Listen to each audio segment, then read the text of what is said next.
Hello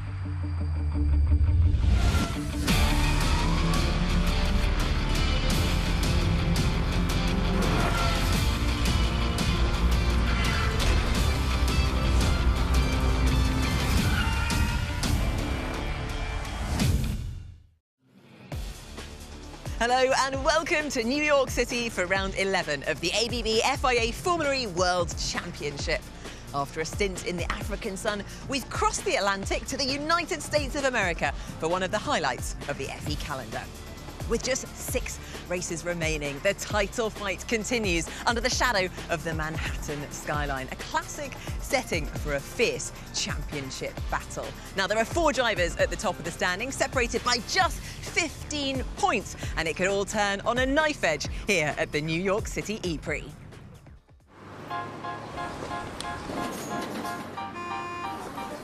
We go electric.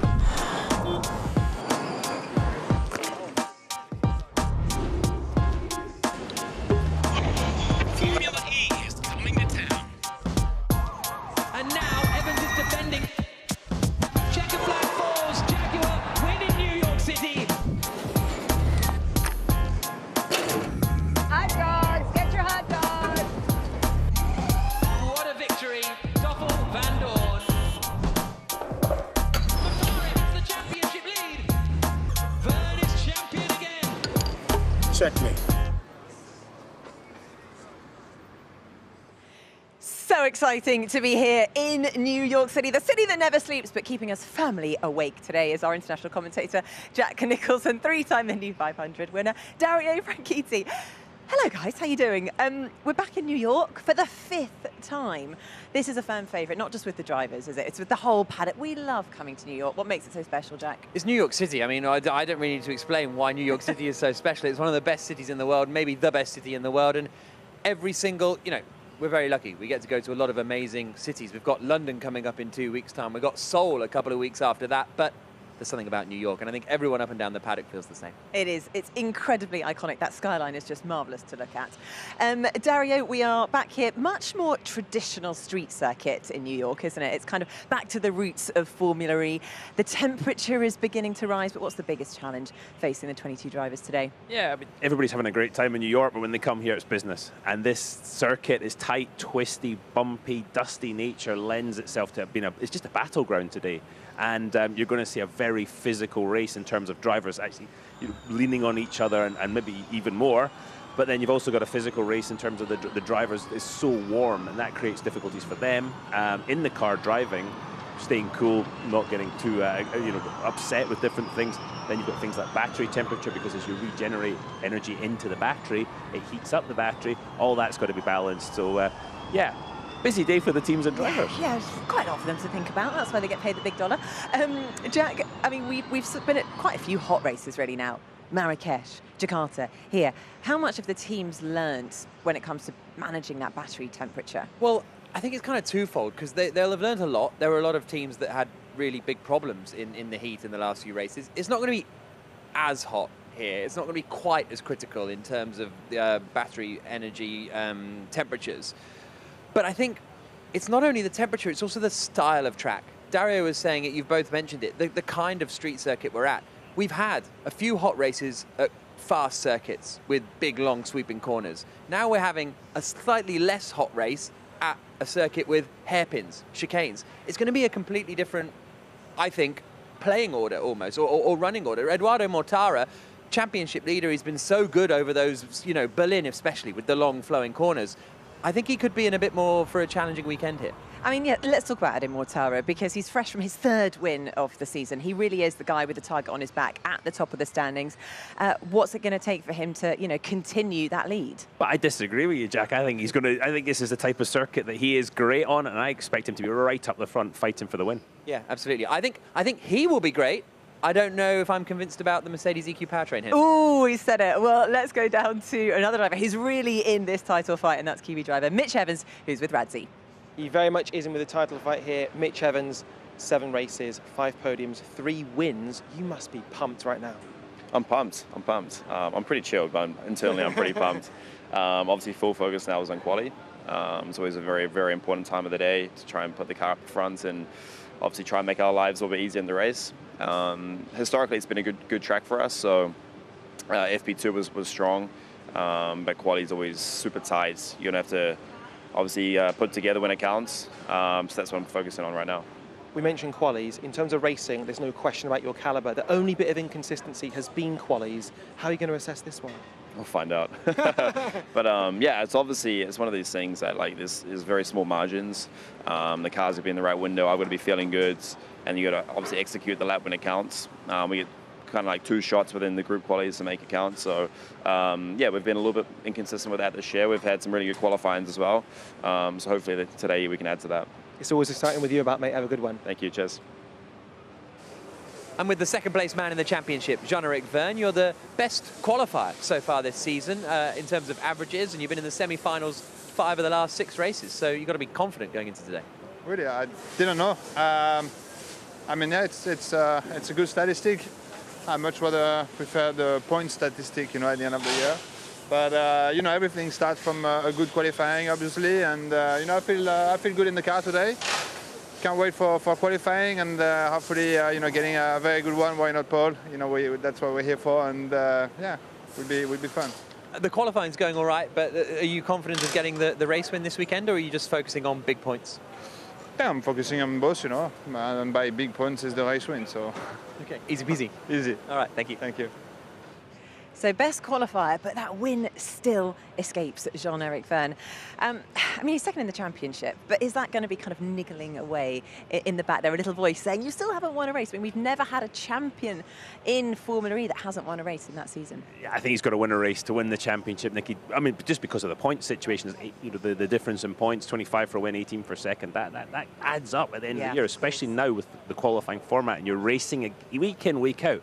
The same people, that same 4 people that you're going to have to beat to get to the championship. And yeah, I was thinking about it, and there was times that I hadn't won a race in a year. I was like, oh, I haven't won a race this year. And it does kind of play into your mind a bit. Yeah, but remember, he's the only guy, the only one of those 4 that have separated themselves from the front of the championship. He's the only one that has won a championship, but 2.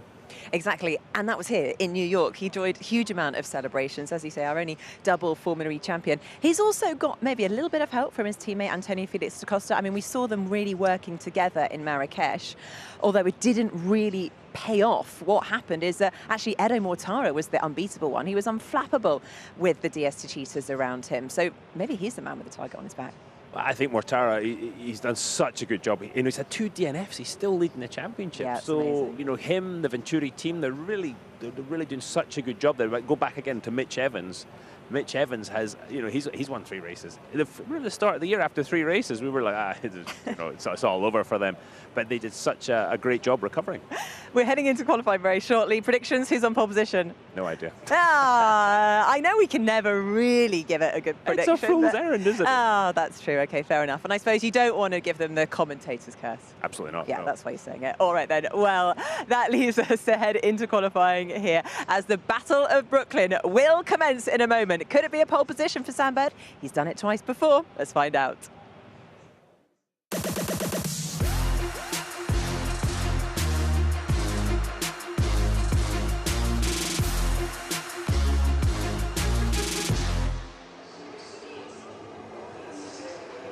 Qualifying for round 11 of the ABB FIA Formula E World Championship about to get underway then here in Red Hook, Brooklyn. There you can see Governor's Island and the Buttermilk Channel that separates Brooklyn from downtown Manhattan. And these are the drivers out in the first group of qualifying. It is the odd-numbered drivers in the championship, i.e. first, third, fifth, etc. And really, it's Mortara and Van Dorn. Those are the 2 ones that need to make it through to this duels format of qualifying. So they will all all 11 go out, and the top 4 from each group will go through into the quarter-finals. There is Stoffel Van Dorn, 3rd in the championship at the moment, 2 pole positions to his name, but has struggled in qualifying recently. Qualified dead last at the last race in Marrakesh. Before then, he's quite often, almost always, been in the duels, but often lost in the quarterfinals. Robin Freit's getting ready to go out. His last victory was here on the streets of New York City in season 5. Jake Dennis preparing to depart the pit lane. There goes Sergio Sette Camera weaving around in the pit lane. That's how early he's trying to get some temperature into those tyres. As I say, everyone has to do a lap within the first 6 minutes and then a lap in the second 6 minutes, and it will be the laps that are sort of right at the end of the session, I imagine. Dario Franchitti, that will be the ones that will count. Normally, yes, but just coming in just now, it felt like it could rain. Really? Yeah, I mean, the forecast is not for that, but just, yeah. So that would really get things even more interesting. Yeah, normally you're sort of putting a banker lap in just now, but you're then sort of giving yourself a baseline lap to then try and improve performance as the session goes on. But yeah, rain would be even more interesting, shall we say. Yeah, absolutely. So there's Eduardo Mortara, the championship leader. As I say, it's he and Stoffel van Dorn who are the two that sort of need to make sure they get through. But there's a lot of kind of cats that can join the pigeons here, because De Vries is definitely in, surely, with a shout of advancing. Lotterer, there's been a Porsche in the qualifying duels every race so far this season. Jake Dennis has been in the qualifying duels for the last 2 E-Prix. Nick Cassidy made it through last time as well. Oliver Askew made it into the duels last time too. So there's plenty of drivers out there that if Mortara and Van Dorn aren't right on top of things, they could find themselves out of the duels. And only once this season has a Formula E race been won outside the top 4, and that was Mitch Evans in Rome. So that's how important it is to get into the duels. Yeah, and especially here, Jack, with the nature of this circuit, as tight and twisty it is, you know, compared to Rome, for instance. Yeah, I think track position is absolutely key here. This is a guy who could make us throw a surprise in. Sergio Sette Camera, Dragon Penske car, the team's home race.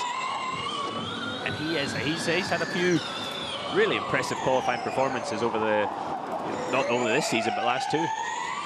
He was second fastest in free practice 1 yesterday afternoon. Was the Brazilian from Belo Horizonte, and he is horizontal with the wall on the exit, right up towards the concrete. I mean, that might be the award so far for closest to... Oh, no, he hit it. He's hit it on the inside, he's hit it on the outside, and Sette Camera is out of the session. Just clipped the inside wall. Red flag. Clock will stop, and Sette Camera is out. As you say, hit the wall on the left-hand side on the turn-in, which I think I've seen someone do that before. Sam Bird Sam Bird go in on the inside first, yeah. I mean, Sam Bird really destroyed the Jaguar last year. Sergio Sette Camera, he deals in such fine, any of the drivers in such fine margins, and just sometimes steps over it. But when he gets it right, it's so impressive. You see Jay Penske, the man that's going to have to pay the damage bill on that destroyed car. Just watch on the inside wall. I'd just say the car turned a bit better than he thought it would. That's caused him to hit that inside wall. He gets on the dust on the outside, and you can see he just cannot control the rear of the car. And that's a big hit. You've got the team are already looking to see, has it damaged the front of the tub? Is this going to be a full rebuild job? That slap round to the side, that's what causes the damage, and that's going to be potentially a new tub, a new survival cell that the car has to be built around. If that happens, it's a race against time. He apologised to the team on the radio, has to remain in the car and wait for race control to give him the all clear to get out. They showed the left front of the car, and the touch was so light, there's really no marks on that left front. It was such a small touch to the inside wall. This is going to be quite a lengthy stop, I would say. Got to fix the Tech Pro barrier, lift the car up. So red flag out, and Sergio Sette Camera out of the session. As we were just saying, someone who could spring a surprise, but not to be this afternoon, and he will be starting at the back of the grid. Now, 9 minutes and 10 seconds left on the clock. Nobody had set a lap time yet, so everybody's got to go out and pretty much straight away and get the lap time in the board within the first 6 minutes, as we look at Max Günther getting ready to depart, as he's just returned into the pit lane. He won here last year when he was in the BMW team, as it was then. See him got his eyes closed, just visualizing the lap. Now this changes the way the tyres come into their operating window now, because they put a sort of a half heat cycle through them, so that changes things. Let's watch this driver's eye with Sergio setting camera. This is through 13 now. As he approaches, look to the left. Just watch his hands. There's the contact. And that's it. And you see his head go down. Hear the contact. Yeah. That's a big, that secondary hit with the actual wall when he goes past the Tech Pro. That's a big hit. And this is the hard bit, and you've got to go and see your mechanics. Sorry.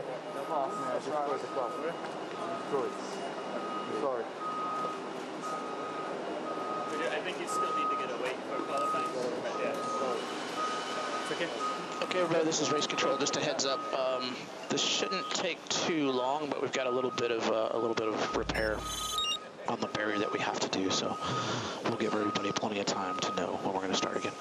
So Scott Elkins, the race director, Sergio Setting camera apologising to the team, saying, "Yeah, it's destroyed. Sorry." Just looking, so let's keep on heading. Yeah, trust me, he's not taking this lightly. He's not just thinking, okay, cars crashed, build me another one, would you? You know, he feels it with the mechanics. He knows how hard the mechanics, the engineers, the whole team works to put all this together. So, red flag out, and Van Dorn waiting to depart. Michael Andretti watching on in the garage. There's a man that I had to go and apologise to many a time when I drove for him. I wrecked a lot of Michael's cars.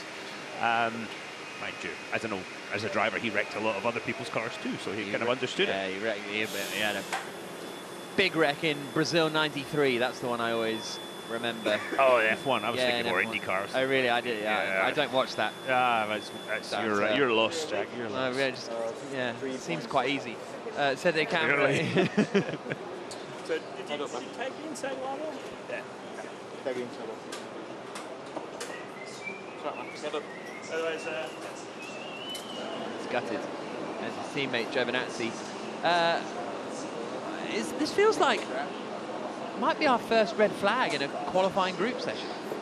I can't really remember many shunts in qualifying this year.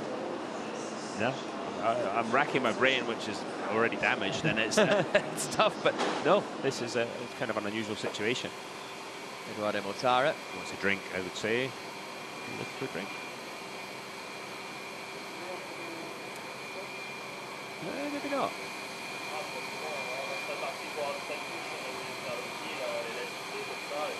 Jeremy Colanson is who he's talking to there, the chief engineer at the Rocket Venturi team.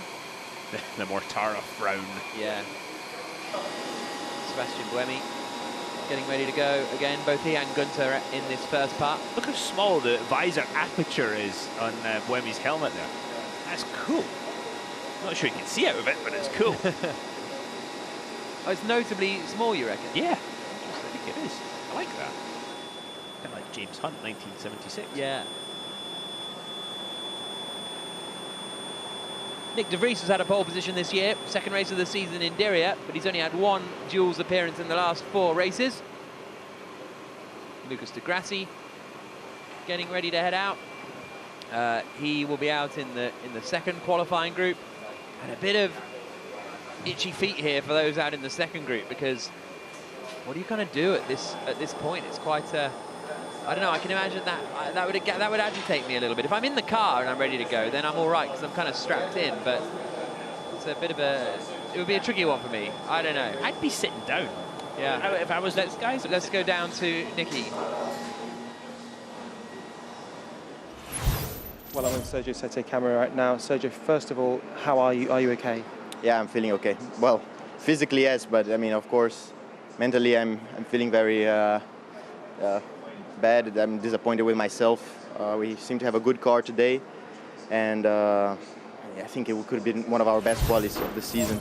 So yesterday we were second in FP1. Today FP2 didn't look so good, but I just had traffic all the time. So I think we could really made it to the duels as we did in Berlin. So I'm really disappointed to miss on an opportunity like that. But you know, it's motorsport and this type of thing happens. There's a long time since I crashed in a qualifying, and if you're pushing on the limit and you only got 2 laps at some point, it happens. It's fine margins, as you mentioned, in Formula E. What do you think it was that actually caused the accident? I touched the inside wall, and then it pushes you back to the outside. So I was a bit too tight in the corner, clipped the inside wall, and then it spits you out into the outside barrier. So that's why the crash was so big. The mistake wasn't that big, but the consequence was huge. Really appreciate your time. Thank you, mate. Thank you very much. The more astute of you will have noticed that was Radzi rather than Nicky. Speaking to Sergio Sede Camera down there in the pit lane. So red flag is out, but looks as though the barrier repairs are complete.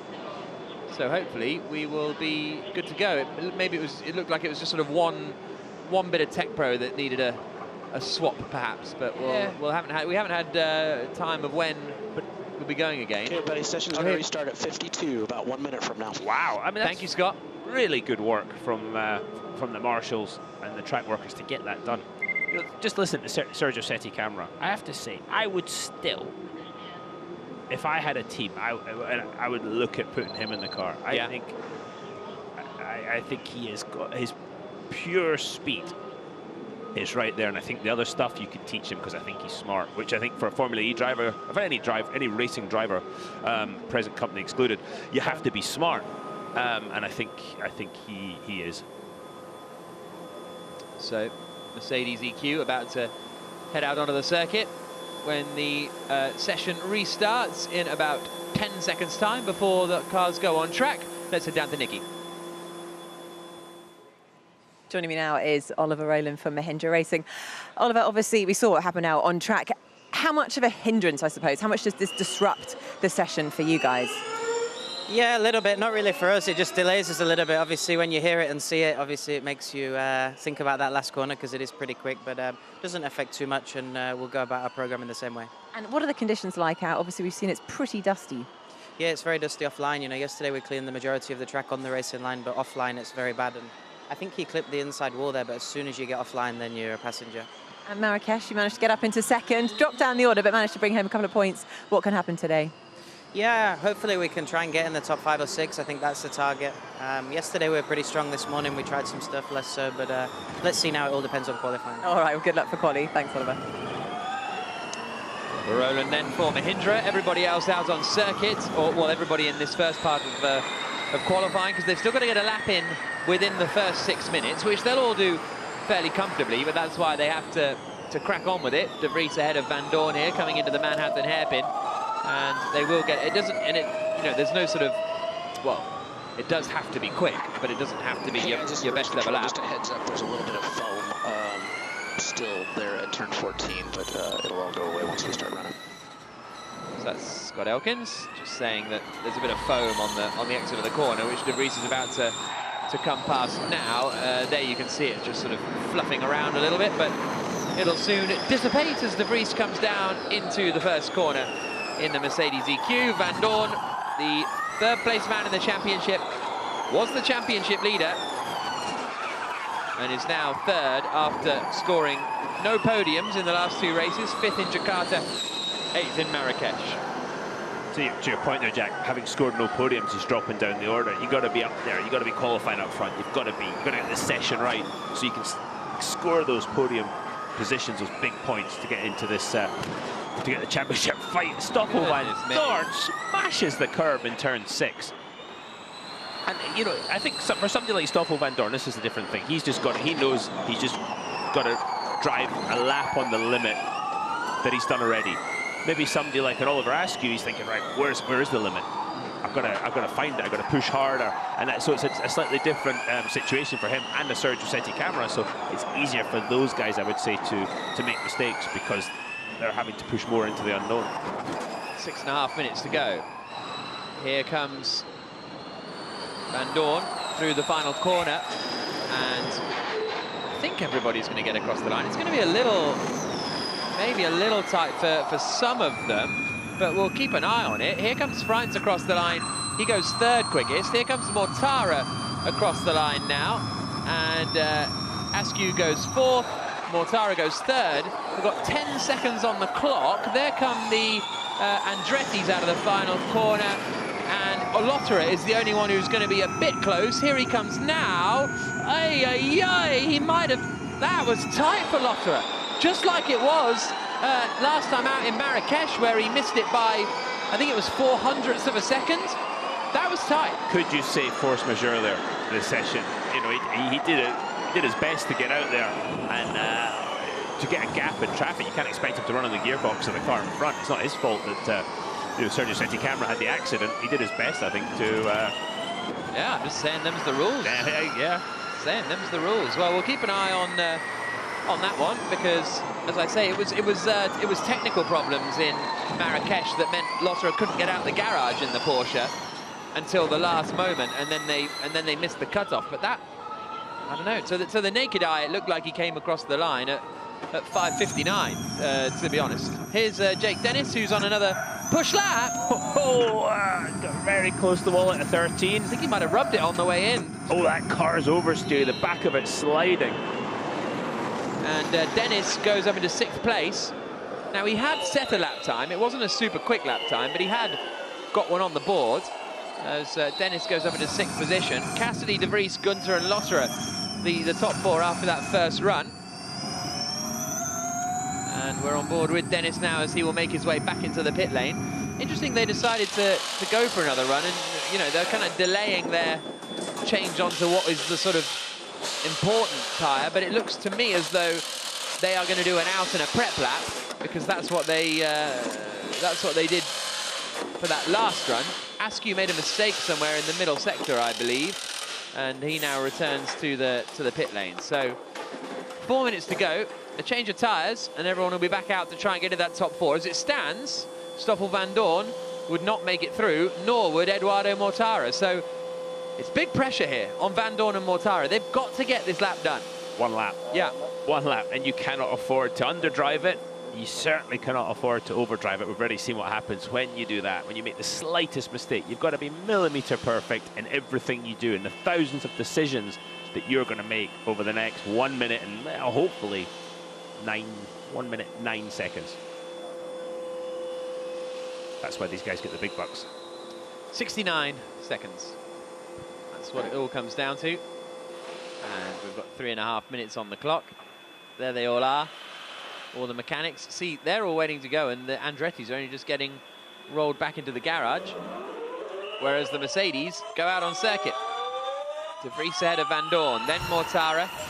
Here's a look of Dennis. Look, I think he clips it almost there, and then does here. Boom. Just bumps it by himself, driving along. Rubbed it there. Yeah. That's like me trying to put a car in a parking space. Just I wouldn't even mention that one to the engineers. Unfortunately, we caught it on television. Yes. So, sorry, Jakey. That's when the engineer says, "Did you touch the wall?" No. No. You sure? Right. Here we go then. We'll see whether everybody's running at 220 kilowatts of power here. They don't get to turn it up. We'll see what they decide to do, whether they are going to do straight in for a push or whether they're going to do a prep lap and then a push lap. They've all of these guys, Dennis is still in the pits, but all of these guys I think have got time to do a preparatory lap. We're talking hundredths of a second here. The difference between getting into the duels and potentially getting pole position or starting 9th or worse. Hundredths of a second over this next sort of 2 minutes. De Vries, Van Dorn, Mortara. So 2nd and 3rd in the queue are going to be the big lap times to watch out for. I'm getting the feeling everyone's going to go now. I think they're all going to go now with less than 2 minutes on the clock. We're on driver's eye with Stoffel Van Dorn. Here he comes into the final corner. He's not. No, I think he's prepping. Yeah, he is. I hope he's prepping for his sake. Yeah. Jake Dennis still in the pit. Starting a prep. Stephen Lane confirming it for us. Jake Dennis has now left the pits, so he will be doing straight. He'll be doing out push lap as opposed to preparing the tyres. So everybody just preparing their tyres at the moment with 1 minute and 25 seconds to go. It's still that order. And I don't think anyone is flying through. Is Cassidy trying to push? Nah. Or are they just trying to fight for track position here? Yeah, I think they're just trying to get space. They've all got, I think, plenty of time. but relatively I'll speaking. come back to haunt you. Yeah, I know. Or not haunt you, but I think Jake Dennis is the last man in the queue. Jake Dennis has just joined the back of the queue now, and he's a little bit stressed on the radio that he's not going to have enough time, but I think we should be all right. It's interesting. That's what I just said. Yeah, I know. I think that the other interesting part here is that we're seeing prep laps, which we haven't seen for a while because it's not quite as hot today as it has been the last few days, and the cloud covers out and that sort of thing. Right, it's getting a bit sketchy now. 30 seconds to go. Van Dorn gets on it. They will be fine. But with 22 seconds on the clock, some of the drivers towards the back of the queue could be in trouble. Van Dorn comes down towards turn 1 with 17 seconds on the clock. He starts his flying lap. He's got to get into the top 4 if he wants to make it through to the qualifying duels. Cassidy makes it through as he comes across the line. Dennis is going to be tight. He comes across the line now. He does make it through. Buemi makes it through, and a few are missing out. Askew, I think, takes the checkered flag, and Andre Lotterer takes the checkered flag. Bad times for Porsche, but here comes Stoffel Van Dorn. He does a quick first sector, but Mortara is quicker in sector 1. Robin Freins is quicker than all of them in sector 1. Askew is out, he will be at the back. Lotterer looks like he's going to be in trouble as Porsche fail to get the lap started. Bit of oversteer for Van Dorn on the exit of turn 9. Now he comes into the Manhattan hairpin. Just watch when he gets into the apex of the corners. The corner itself is you can't see it from the wheel cover in the mirror. Got to position the car a little bit, but I feel this is coming to the end of the lap now, through 12 and 13, catching the oversteer. Not great through there. Van Dorn and Freins are the 2 quickest drivers. Mortara's going quickly as well. De Vries to the top, a 1 minute 9.8. Next across the line comes Stoffel Van Dorn. He goes quicker. Van Dorn goes quicker. And then it's Mortara goes into second place. Robin Freins now goes quickest. And here comes Nick Cassidy. De Vries is on the bubble. De Vries is pushed out. Can anyone push Eduardo Mortara out, the championship leader? It is the Nissan in the wall of Max Günther. And Mortara gets pushed out. Buemi does it. It's Buemi who gets through and pushes Eduardo Mortara out of the qualifying duels. The championship leader will start at best 9th on the grid. Misses out by 8,000ths of a second compared to Sebastian Buemi. The man who has qualified so well so far this season, Eduardo Mortara. First, 4th and 2nd in the last 4 E-Prix. And it'll be 9th or 10th for him today. Günther's in the wall. What a lap from Buemi. I mean, he's qualified on the pole here 3 times in the past, but that was mighty from him, the Nissan, to get into the knockout stages. Watch Günther coming in at the top. Whee! Full send. Yeah, exactly. Very similar to the incident with Sergio Setti Camera, just too much speed and got on the dusty part of the track. And that, I think that was going to be a gearbox in Max Günther's car. Just as hard as he hits sideways, it pushes the drive shaft through the gearbox. The gearboxes are very sensitive in Formula E cars. Another big twist in this Formula E World Championship. Just when you think Mortara's got an 11-point lead at the top, suddenly he doesn't make it through. He's just made his job a lot harder today, hasn't he? Yeah. You see the grip tape on the steering wheel. The steering's very heavy in the car, so they have like almost tennis tape on the wheel to help them grip the steering. You see him shaking his head. Well, first part of qualifying done. Freins, Cassidy, Van Dorn and Buemi advance through to the duels. Remarkable stuff. Eduardo Mortara knocked out. De Vries, Dennis, Günther, Lotterer, Askew and Setti Camera also eliminated.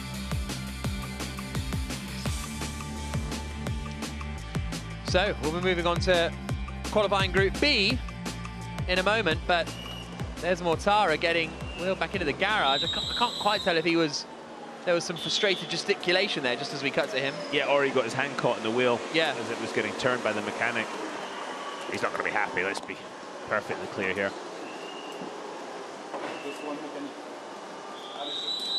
And that is, it's not terminal, but he's just, as I say, he's made his job a lot harder today and it's such a tight, twisty circuit. This door's going to be closed here.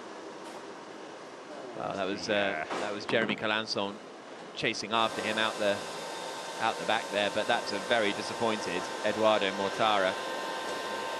So chance for this man, Jean-Eric Verne, and this is quite an interesting thing I haven't really kind of noticed about the duels yet, but suddenly, if you're the second place man in the championship and you've just watched the championship leader not make it through, and now it's your time to go out, is that a bit more pressure for this man?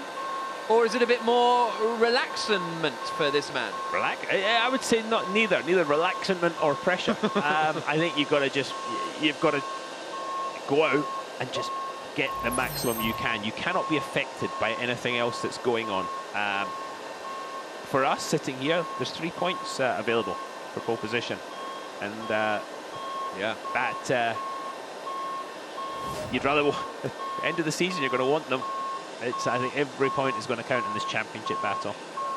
Verne has had 2 pole positions already this season. He is statistically the best qualifier, average of 4.9 on the grid.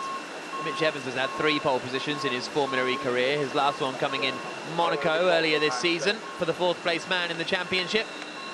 He's won 5 duels over the course of the year, but only made it through into the final on 1 occasion, and that was in Monaco when he then took pole position. As the Jaguar team get ready to go, and the session's going to start in about 30 seconds time. Here are the drivers out in qualifying Group B, and it's 2nd, 4th, 6th, 8th, 10th, etc. in the championship.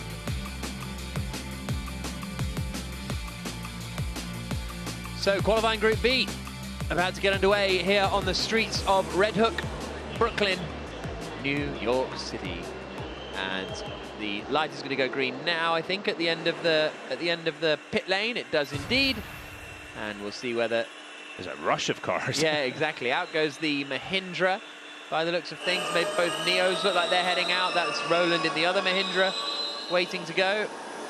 As is Antonio Felix da Costa. He was the pole sitter last time out. In fact, the last 2 pole positions have been set by Diaz Techeetah. Apparently, allegedly, there are a few spots of rain in the pit lane. Told you. Oh, that would really make things interesting. Going back to Andre Lauter, you can't beat yourself, and those guys just didn't get the basics right. Yeah. Both times they were a bit tight and at the back of the queue. Yep. So the Jaguars exiting pit lane, nose to tail. So often there's not a huge amount of pressure on these first runs. They're still trying to do a good lap, but the second run is usually where it counts. But if there is a little bit of rain in the air, that will just maybe focus the drivers a little more. Oh, I'd be going now, yeah. Yeah. Just in case. Yeah, but this when they say, oh, on the radar it doesn't look like it's going to rain, we'll be okay. But yeah, okay, let's just go. Jaguar reporting rain in the pit lane as well. Well, what I mean by that is the Jaguar press officer just texted me an emoji of an umbrella. So, so that is how I get my weather information these days. And Evans now coming through the left-hander of turn 9 down towards the Manhattan hairpin at 10. 10 minutes and 15 seconds on the clock. There you can see the Buttermilk Channel to the left-hand side as they come into Buttermilk Bend.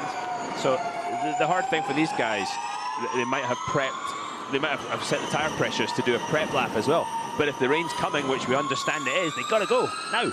And the tyres aren't in their sweet spot. But trust me, tyres not in their sweet spot, so a lot more grip than if the rain comes down. You can see the clouds over the circuit. Here come Bird and Evans into turn 1. Onto the brakes through the left-hander. There you can see the drops of rain in the Buttermilk Channel, just to the what? That'll be the west of us here. Yeah. I was just doing my net really shredded wheat in my head. Here come the Jaguars then. Geography, but technical. Exactly. And are they pushing here, the Jaguars? I thought Bird was. I didn't think they were pushing actually through turn 1, but then they might have just got the call, guys, you got to go. You know. Now Evans. They're not pushing. Evans is this is risky. About a second slower than Sam Bird in the first sector. De Grassi is pushing. De Grassi is cracking straight on, but the problem for De Grassi in the Venturi is he might have other people doing a prep lap ahead of him. And to be fair, he's only got the 2 Jaguars, but the 2 Jaguars might not be particularly inclined to get out of Degrassi's way here. They look far enough ahead. But then would they get an interference penalty? Yeah, for getting in the way? I mean, it looks like they've now gone. The Jaguars have gone, so hopefully Lucas Degrassi's not going to be affected by that. We don't have to worry about any. Oh, big oversteer from the Jag. I think the rain, oh yeah, there's a lot. And now you've got turn 14. Now you're going into the unknown. These corners are blind. And it looks like the grip level's going down in a hurry. Okay, so Degrassi does a 1:10.678 for Jerome D'Ambrosio's Venturi team. He's got a lap on the board in this first 6 minutes of qualifying. The Jaguars are now pushing. Sims is pushing as well. He's gone 300ths quicker than Degrassi in the first sector. The 2 Jaguars sliding their way out of the dock loop and down towards the first timing split. Of course, Verne and Evans are the 2 real championship protagonists, and Evans is locking up, and he's going straight on! Almost in the wall, Mitch Evans. 8 minutes to go. You can see the rain coming down, and that is going to cost Evans a lot of time. And this might be his one chance. Oh, the rain is coming. Look, on board. Verne! Almost in the wall! Oh, I thought he was a cropper. But he keeps it out of the wall just about. But the rain is coming. Sims gets a lap in and goes second fastest. Evans' first sector was okay. Here they come through the middle sector. Bird's a second slower than Degrassi in the middle sector. But Da Costa has done an amazing first sector. 2 tenths up on Lucas Degrassi. These could be the moments that are crucial in this second group of qualifying. Through the final corner come the Jaguars. Across the line comes Bird. He goes 3rd. Evans goes 4th. Slower than Bird.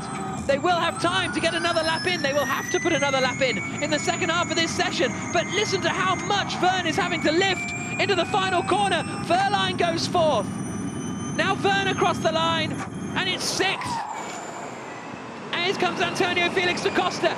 He was quick in sector 1, but he's only 5th here for Diaz de Chita, and Oliver Rowland comes through, and he goes 6th. And if this rain keeps coming, Evans and Verne are in a world of pain. They're going to join Mortara outside the qualifying duels.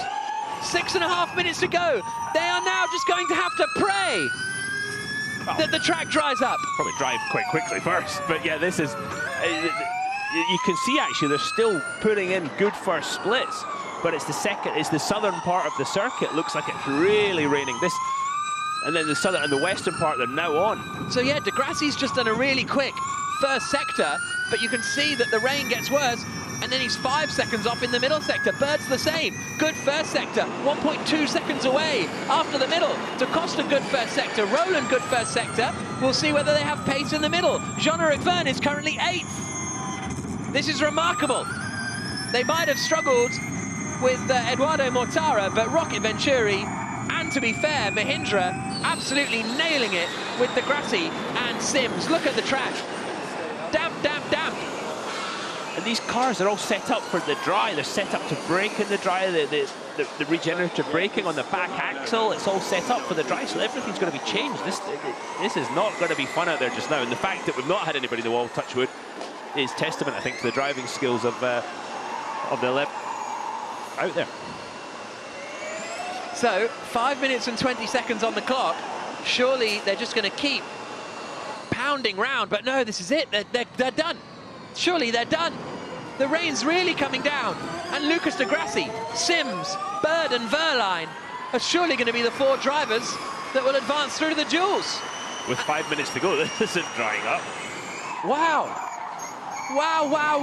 Evans and Verne, 7th and 8th. The 7th and 8th rows of the grid, potentially. In this situation, look at the rain. I mean, you could see it. But in this situation, you can learn something. If it's going to rain this afternoon. Well, and they're going to be doing their qualifying duels in a minute, probably in the rain. Four of them are, yeah. Yeah, but absolutely right, Jack. And Alexander Sims, the Mahindra, is going to be one of them. Fabulous job by him. Good to see him up the front of the field. Yeah. And Sam Bird, P3. This is just what Sam Bird needs to get his championship back on track and to get his season back on track. We're not playing you any team radio because they're all just swearing. we can't play it for you. Wow. Fair play to Mahindra and Venturi. Absolutely, and Dario Franchitti, because he called it at the same time. They absolutely saw what was going on, recognised the danger, and got on with it. Really impressive. For teams like those guys, they've got to take advantage when they can, and that's what they've done. So Jean-Eric Verne, look at him, straight on, down at turn 9, and he is furious on the radio. And that was in the very early stages of the drizzle. That was your Murray Walker moment. Yeah, that was awesome. Wow, look at the stress. 3.5 minutes to go, and both DS2 cheaters. There's nothing they can do. That's the thing. James Rossiter, Nigel Beresford, Mark Preston, Keith Spout, all just staring at the monitors, knowing they're absolutely done. Let's head down to Radzi. And what a difference just a few minutes can make. On the lens, possibly you can see just how much the rain is coming down here. Sam Bird just gone into the garage to get some alterations made himself, and how much the change in fortunes have happened to Jaguar. Usually it'd be Mitch Evans right up in the mix. Now it's Sam Bird who stepped up into the mix. Could that really help their team championship points? But in terms of the weather, we see Sam go out there. The nervousness you're getting from the teams here. So many of the garages along here are looking at the sky saying, we did not know about this. We did not forecast this. And in terms of Jev as well, in terms of Mortara, this could potentially be a real turning point in the entire context of the championship, which is basically why we absolutely love Formula E. Well, basically, Radzi, Mortara's now loving life, right? Mortara was... I wouldn't go that far. Mortara was captain disappointed after his run, but all of a sudden, he's going to be ahead on the grid of Evans and Verne. He's going to be ahead of Evans and Verne on the grid. It's only Stoffel Van Dorn who's going to be in the duels of the top. So actually, it's not a disaster for Mortara when it seemed to be.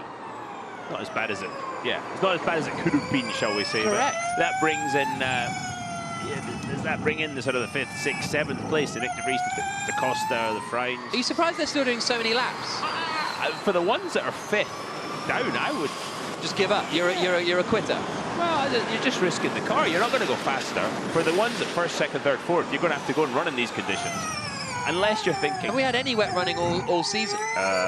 Don't think so. So, it's good information, but you're also risking a lot with the car. Depends if you think it's going to rain this afternoon. Although, my weather app says there's a good chance of rain after 2 o'clock this afternoon. So, Bird now, as we saw him, just as Radzi was talking, come out of the pit lane and head out onto the circuit. So they all still have to do a lap in the second half of this session. But again, Bird now will be going through to the qualifying duels, and it's about getting the... And that could be a big help, actually, to the drivers in this second group, because there's a few things to it. Firstly, normally in the second group, your tyres can be a bit hotter and overheated. That's going to be less of an issue because you've been driving around on a cold, wet track. Secondly, you're going to have some experience of the conditions out there, whereas qualifying Group A people are going to have no clue what the track is like. They're going to get an out lap, and then that's it, full power 250, the fastest time you go all weekend, the fastest power you have all weekend on a track they've never been on. So look how dry it is here. I was just saying that, yeah, you can see the dry line through 9 and 10 already forming, but this next bit is anything but dry. And turn 14 being such a high-risk corner makes it difficult to see Sam Bird's head looking down on driver's eye. Very careful to the throttle, but yeah, look at this. This surface is just not dissipating any of the water. Sam Bird's last lap, 5 seconds off what he did before, but to your point, Jack, again, good information for the group stages coming up. So, good news for Sam Bird as the checker flag falls. He out-qualifies Mitch Evans for only the second time this season. Jean-Eric Verne did a personal best in sectors 2 and 3, but it's just not enough. Didn't take the checker flag. So we can go again here. Here he comes through the first sector, 3.4 seconds away. There's just no grip up at the front. No grip. No grip. And again, with the street course, look at all the different surfaces. Just, you can see them. Each one of those has got a different grip level in the dry, and it's even worse in the wet. So the drivers have got to absolutely be feeling every improvement that car makes, and the grip through their hands, through their inner ear. Just see that how hard they can push it. Very easy to step over it. I'm really surprised nobody's gone off. I actually hit the Yeah. the barrier. Wow, so De Grassi, Sims, Bird and Verline advancing through to the duels. For Sims, it is only his second duels appearance of the season. For Bird, it's his second. For De Grassi, it's his fourth. Vern returns to the pits. We are going to have some angry drivers. Some angry drivers are going to be returning back to the garage.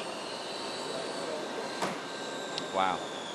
Nigel Beresford, I mean, he's seen everything. He's been all around the world race, all different series. He's seen it all. What a day this is going to be. What an opportunity this is for Van Dort. Vern shaking his head. I'm not in control of the cameras, but I imagine we will be watching Vern get out of this car, because the man with the best qualifying performance over the course of the season, best qualifying average over the course of the year. He's been in the semi-finals for 5 of the last 6 races. He's second in the championship. We were saying, just as we got underway with qualifying Group B, this is a big opportunity for him with Mortara down in 5th.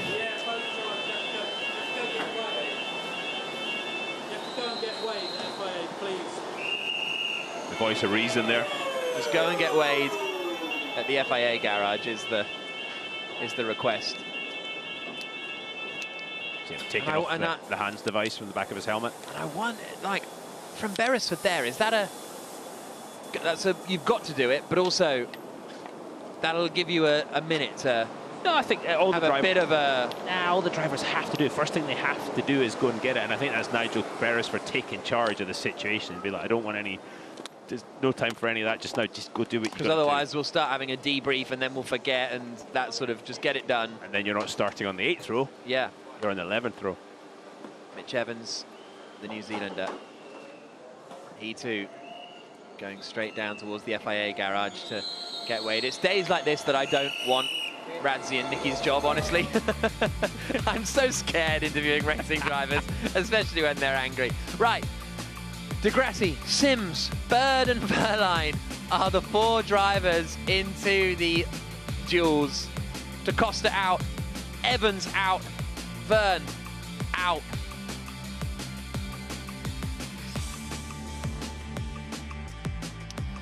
So, qualifying duels then about to get underway in a few minutes' time. 9:27, so 4 minutes from now. It's only 9:30.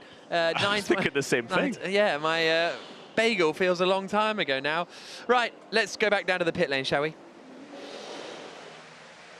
Well, joining me now, I'm absolutely delighted to say we have with us 8-time World Rally Champion Sébastien Ogier. Seb, you're probably used to changing weather conditions. I mean, these drivers are really in the hands of the weather gods. How frustrating must they be feeling, and how can they turn things around going into the race? Well, I think when it happened during a qualify, it's always very tricky for them, because if you manage to make a lap before the rain, obviously you made it, and for the other one, I guess there was some frustration, but it's part of the game, and I believe today there was a chance it happened during the race, so at least they could practice it a little bit. Yeah, so there will be a small advantage, I suppose, a very small advantage if they can climb up the grid. Let's quickly chat, because you had the opportunity to actually drive the Gen 2 car earlier. How was it? What was it like? It was a cool experience. You know, after doing 15 years rally, I'm looking a little bit at the moment for some new experience, and I got the proposal to come here and make some laps with the car. So obviously it's not just a demo car, not probably the last spec like they have, but still it gives me a view of what it is. And I think racing between walls is always exciting, so it was fun. Yeah, you got quite close to the wall at one point. Not too close, luckily, because we'll have looked a little bit stupid to crash it. But yeah, in 4 laps, obviously, you don't learn too much about it. But still, it gave me an idea, and I think, yeah, I'm thankful that I got this lap. Well, there's lots of driver changes ahead of next season, so we might see you here. Sébastien, thank you very much. Done to you, Redzi. Well, I'm with James Ross to TP of DS Cheetah. James, really tough day at the office, mate, especially for Jev, somebody who's so consistent in racing and in qualies. Bitter pill to swallow, that one. I mean, we didn't see any rain on our radars. Both the mechanics said that it started spitting with rain when the cars went out. But I think no one in the pit lane really expected that. So, yeah, difficult one. and just finding what would success look like for Jev at this point here, because it's such a crucial part of the season, but also there's a lot happening to those top 4.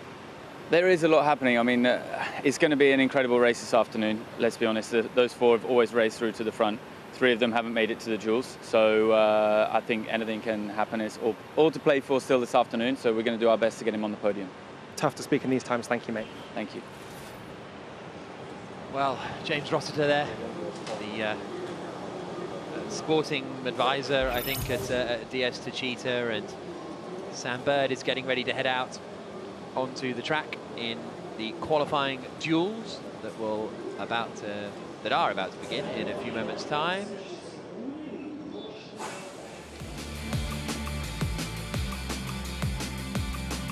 So this is how the qualifying duels will work. Pascal Wehrlein will be against Robin Freitz. Sam Bird will be against Nick Cassidy. Stoffel van Doorn will be against Alexander Sims. Sebastian Buemi will be up against Lucas de Grassi. The winners will go through the semi-finals. The winners will go through the final. The winner will start on pole position and take 3 points and the Julius Baer Pole Position Award.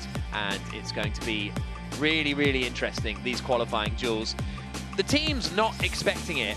We'll just go on that for a moment, even though we are going to start the duels. But the teams weren't expecting the rain, etc. They were doing their prep laps. The thing for me was there was nothing to lose at that point in the session, because it was the first 6 minutes. All you were doing was getting a banker. So get the banker. You know what I mean? It's a really tricky one. Anyway, quarterfinals underway. Pascal Wehrlein for Tag Heuer Porsche. Robin Freitz for Envision Virgin Racing in quarterfinal 1. I like the tension before qualifying, the pressure to put everything together in one lap and to extract the maximum out of it to make it through into the next duel. I like the duels because you're just facing one guy which you want to beat so badly, and the track is completely for yourself. Hey, attention all teams, specifically the guys that were in Group B, as a heads up, because of the differing conditions between Group A and Group B, clearly the 120% will not be taken into account for Group B. That's just race director Scott Elkins saying the 120% rule will not be taken into account in Group B, because, i.e., if you weren't in 120% of the quickest time because you did your laps in the wet, as opposed to de Grassi's lap, which was in the dry, it's fine. You can still start the race. So let's have a look at the track then. It's wet at the pit lane exit. It's dry here? No, it's wet. No, I think it's dry, sort of turn 9, yeah, 10 area. Listen to the motor spin up the rear tyres. Let's have a look. Yeah, still wet there. This is a new surface. Yeah, looks a bit better there. This was a sector we thought was close to being dry, down at the far southwest corner of the circuit. Yeah, that looks bone dry. Now, it was Wehrlein who was in Group B, so Freitz doesn't have any experience of the track in these damp conditions. He needs to try and get experience while getting his tyres up to temperature with only 1 out lap and then turning it up to 250. We've got the trickiest qualifying duels we've ever had coming up here in these quarterfinals. Massively. And the problem is now he's going to get to turn 14 where he's going to start his lap, and that's the wettest point of the track. Slidey for Wehrlein. Got it stopped, got the apex. Listen to him when he tries to go to the throttle. Oh. So gentle. Here comes Freitz across the line now. So whoever sets the quickest lap time from now will be going through to the semis. Freitz, wow, he got it stopped. Wehrlein is ahead at the moment by 100th of a second. We'll get a split as we come out of there, and Wehrlein's over a 10th up here. And this might be something we see over the course of the session, that the drivers who were in Group B have a bit of an advantage. Wehrlein now coming down into turn 10. Here's Freitz on the brakes. He's closing in a little bit. If Freitz could pull this off, it would be mighty because of that lack of experience, Jack. Oh, trying to get the car straight early. Didn't use all the road on the way out. Oh, there we go. Coming through 6 and 7, Wehrlein made up a huge amount of ground. Here comes Wehrlein into the final corner of turn 14 at Clinton Wharf. He's now almost half a second up, and Pascal Wehrlein sets a 1 minute 14.0. Here comes Robin Freitz now onto the brakes, closes the gap a little bit on the dry stuff. Now just the chicane and Clinton Wharf to come. And this is this sections, high speed. This is where the experience really matters. Over half a second. Freitz having to be so tentative through that final corner, out across the line. The gap in the end is almost 0.8 of a second. The track knowledge from being in qualifying Group B is huge. Massive, not a massive, not a big surpriser, shall we say, but good job by both guys nonetheless, just not to put the thing in the fence. So it was a 14.799 for Freitz, but Wehrlein is through to the semi-finals, which he managed last time out in Marrakesh. Next up, Sam Bird for Jaguars TCS Racing versus Nick Cassidy for Envision Racing. Again, Sam Bird was the driver who was out in qualifying Group B, i.e. the wet sesh, a couple of moments ago. And there are the Envision team, and at this point,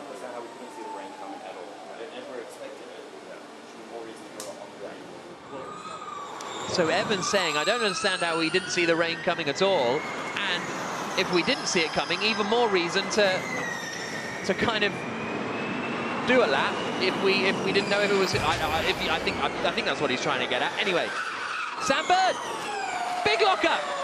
Apex is there somewhere, swings the back end around, and that is going to be a challenge for him now for the rest of the lap. Bird sending it in really deep into the first corner. Cassidy now starts his lap. And again, Bird's really overdriving, but he's got to remember that Nick Cassidy doesn't know the grip level, so Sam Bird has got a big advantage, so don't throw it away, don't overdrive, and he's a second and a bit down already. That's what he lost at that first corner, Sam Bird, 1.2 seconds. Cassidy now coming down the back straight. The gap, the time may well slip away because of Bird's track knowledge, but that mistake at the first corner, no, it's gone up a bit more. 1.6 seconds now. Cassidy batters the curbs. Bird into the hairpin. Now, Cassidy did a lot of his racing in Japan, and they were very used to absolutely torrential rain, changing conditions, so he's done a great job here. But Sam Bird obviously grew up in the UK, so you'd think he'd know those, and he's got the track knowledge, but he's 1.6 seconds down, he just cannot make that back up. Yeah, I tell you what, Cassidy's doing a good job here. Even despite that Bird error, the advantage is still going pretty well for Cassidy. Here comes Bird across the line, and it's a 1:14.998. The track is getting quicker, though, because that is only 2/10 slower than Robin Freitz managed. Despite that error, here comes Cassidy through the final corner, keeps it together, comes across the line, and it's through to the semi-finals. That's a big job from Nick Cassidy there. To do that with no track knowledge, very, very impressive. So, Cassidy advancing through. He will face Wehrlein in the semi-final. Good job from the New Zealander. They come down towards the turn 6. This is an interesting one now. Stoffel van Dorn, the third place man in the championship, up against Alexander Sims for Mahindra Racing. Ian James getting ready to go. This is a I don't know. It's You'd say car performance, obviously, with Stoffel van Dorn and you know, momentum and everything, championship position, Stoffel van Dorn. Track knowledge, Sims has clearly got it, as we see Stoffel van Dorn coming through 14 to start his lap. And we've seen Simsy good in the wet. Oh yeah. Front row in Rome a few years ago. Last season, I think it was, as Van Dorn gets onto the brakes into turn 1 in the Mercedes EQ. Very shallow entry. The good news for Van Dorn is that he will be starting, whatever happens, ahead of all of his title rivals. Alexander Sims into the first corner now in the Mahindra. As we said, Sims has got track knowledge, but the track is improving so quickly as it dries out. That soon that track knowledge kind of becomes a bit irrelevant. Van Dorn is 400ths up on Alexander Sims after the first little split. Sims now coming down the back straight. What's the gap going to be at this timing loop? Oh, it's tight. 2,000. I don't know that. I'd still want that track knowledge that first time through 14 at speed, yeah, I think. Absolutely. Dilbag Gill is enjoying this one. Nice and close. Oh, big stretch of the legs from Van Dorn. Coming through turns 6 and 7. He's got 3/10 of advantage now over Sims, but it's this final corner that Van Dorn throws it into. There is a kind of drying line in there, and and Van Dorn goes through pretty well, but Sims is catching. The gap is now down to under 0.2 of a second. Van Dorn does a 13.0. The track is getting faster and faster. Sims is coming up to the final corner. He's got his head. He's ahead by 0.04 into the final turn. Sims across the line. Who's into the semis? Oh, it's Van Dorn. Van Dorn does it by just under 0.2. Stoffel Van Dorn is through into the semi-finals for Mercedes EQ. What a fight that was. Well, that one ebbed and flowed a bit, didn't it? Didn't it just? So close still back. Not quite there for Sims, and he will still be in a good position, because so the first laps were 14.8 for Robin Freitz. Now Van Dorn's doing a 13.0. There you can... Almost completely dry, isn't it? Turn 9 and 10. Next up, the final. Wow, wow. Head-to-head, Sebastian Buemi versus Lucas Di Grassi. It's like the old days. Exactly. Some of you younger viewers who weren't with us in the early days might not remember, but Di Grassi and Buemi were real rivals back in the day, and including a collision for the championship decider at the end of season 2 back in London in controversial circumstances, and now we have them head-to-head in the duels for the first time. Buemi into turn 1. Tidy there, you can listen to the wheel spin. Still wet through 2, 3, 4. Keep it neat through 5 so you can get back to the throttle. Let's see how Lucas Di Grassi does in his first heavy braking zone. So again, Di Grassi was the driver who was in qualifying Group B. He's the one with slightly more track knowledge in these conditions. You can see the sun's coming out. You can see Buemi's wrestling with the car down into the chicane. Di Grassi has about a 1/10 of a second advantage at the moment. Yeah, and this is the point he's coming to right now, almost dry. So completely changeable conditions from one end of the track to the other, which is not that far, distance-wise. Di Grassi's advantage is now over 0.3 of a second. Very careful through the 6-7 area for Di Grassi. Buemi coming up to the buttermilk bend. It's brought the gap down a little bit, has Sebastian Buemi. Through the chicane, crunching the curbs. Through the final turn. That looked quite nice and committed. It did, but you've got to keep it on the dry line. The gap extends again. Di Grassi over 0.4 of a second, but he's still got the trickiest corner on the track to come. Final turn at Clinton Wharf. Here we go with Di Grassi. Lifts. Nice and smooth. Is this going to be the semi-final for Di Grassi? It is. Oh, but only by a 1/10. Whew. Buemi nearly got him.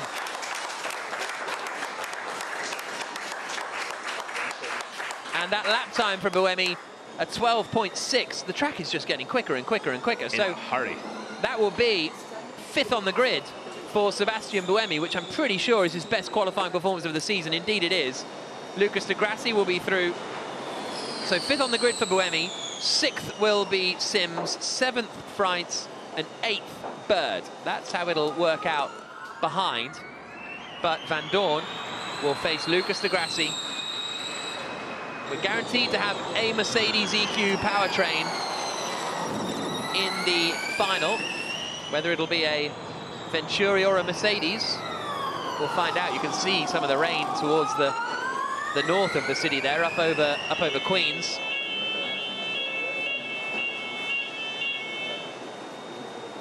I love this qualifying format. It's brilliant. I love it, and everyone's so it feels more. I think it feels more for the drivers. It kind of feels the same. Right, you've got to go out, you've got to do your lap, and they enjoy it, and I think it's I'm way not sure more... they enjoy it, Jack. Well, you know, you enjoy it or you don't enjoy it, whatever. But I think for the teams, it's so much more nervy and just impactful, and just everybody's eyes are on stalks. I'm sure they are normally during qualifying, but the roller coaster of emotions in this duels format is just phenomenal. Well, this is where we're at. Verline beat Freitz, Cassidy beat Bird, Van Dorn beat Sims, Di Grassi beat Buemi.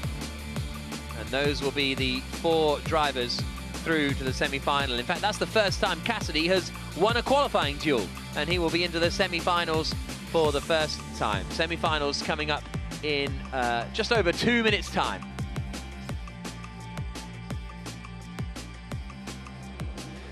Right. What a fascinating afternoon we are having. Afternoon. 9:30. That's what happens when you have to get up at 5:30. I know. Right, 2 minutes to the semi-finals. Let's check in with Ramsey.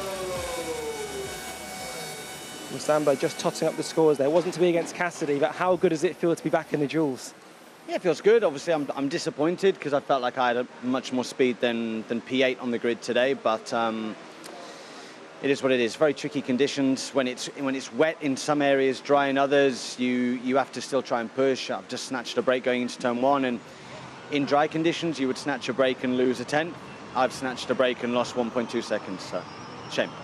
But last year, you didn't necessarily snatch a break, but you did get on top of the podium. So there, you've had success here. Starting from pole. So, I mean, so it's slightly different, but yeah, I'm looking forwards in the race, and I believe that from P8, you can still get a top 5. Well, if that happened, that'd be amazing. Good luck today, bye. Thank you. Yeah, frustration there for Sam Bird, understandably so. But we are now moving into the semi-finals.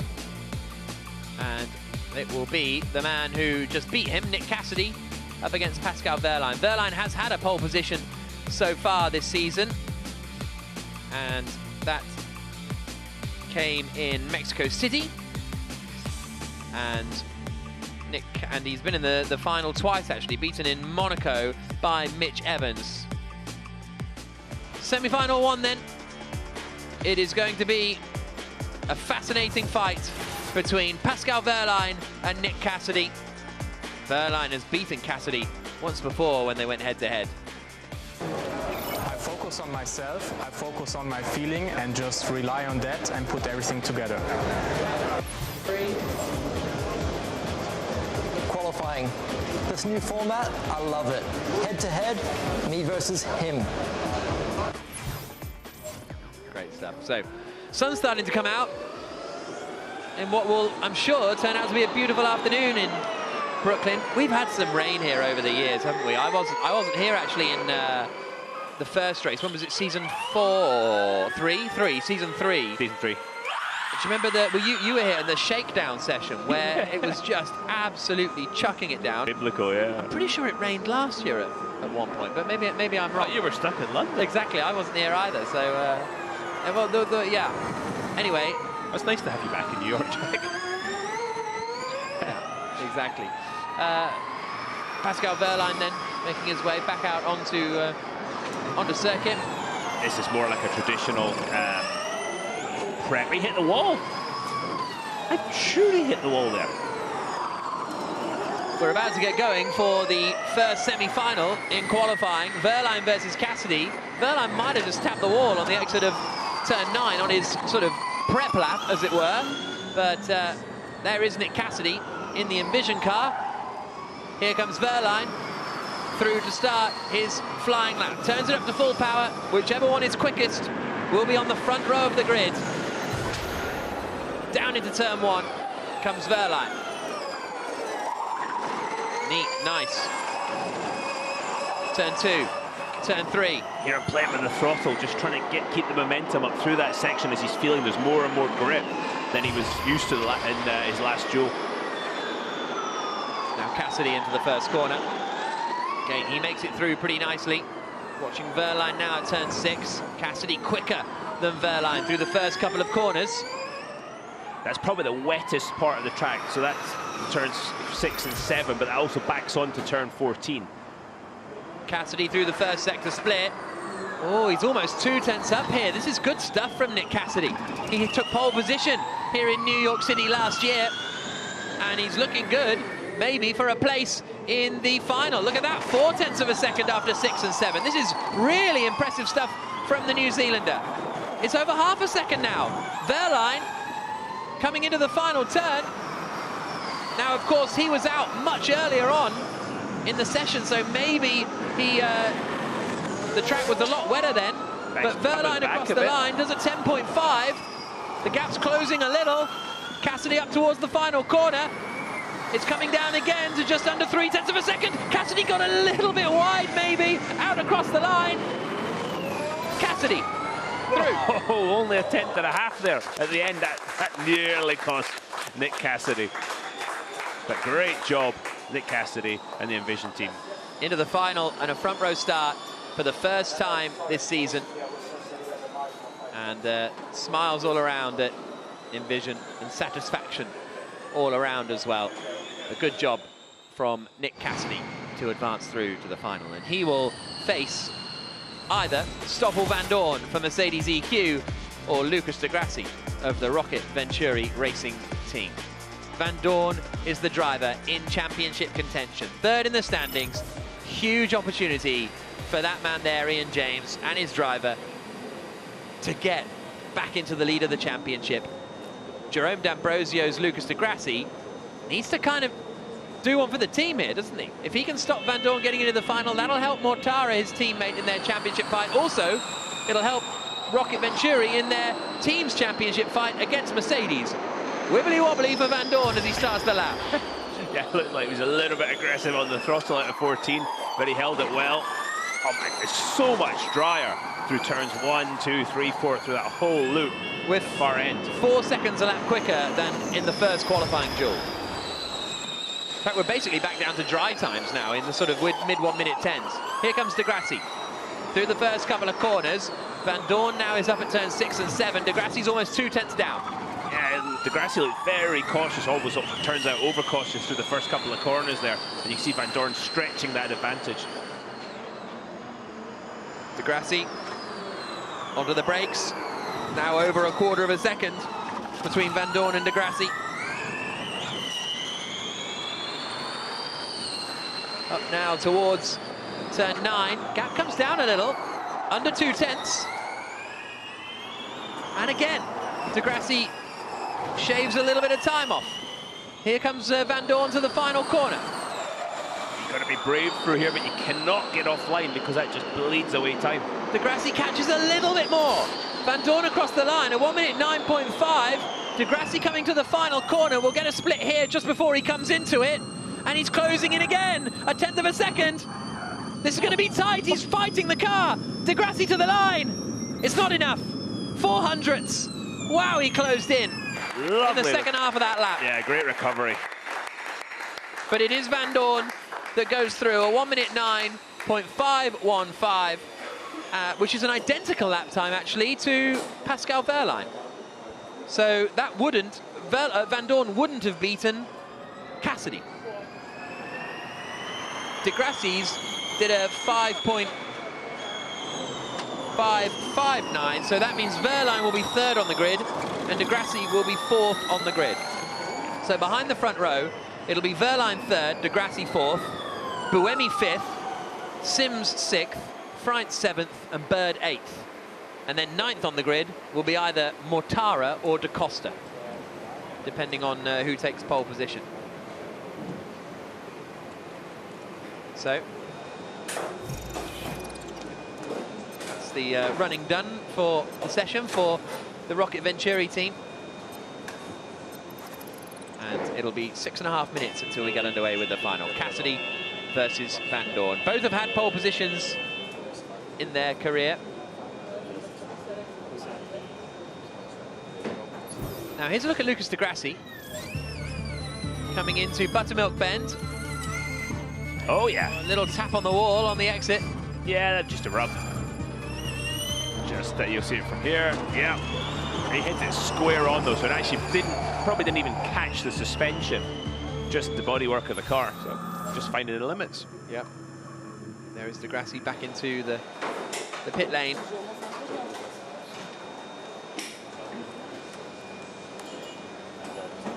And now Venturi will get to work. So here's where we're at. Wehrlein beat Freitz but lost to Cassidy. Van Dorn beat Sims and beat de Grassi. And they will face each other in the final. In the battle for 3 points, and Van Dorn, if he gets pole position, suddenly he isn't 13 points adrift. He's only 10 points adrift.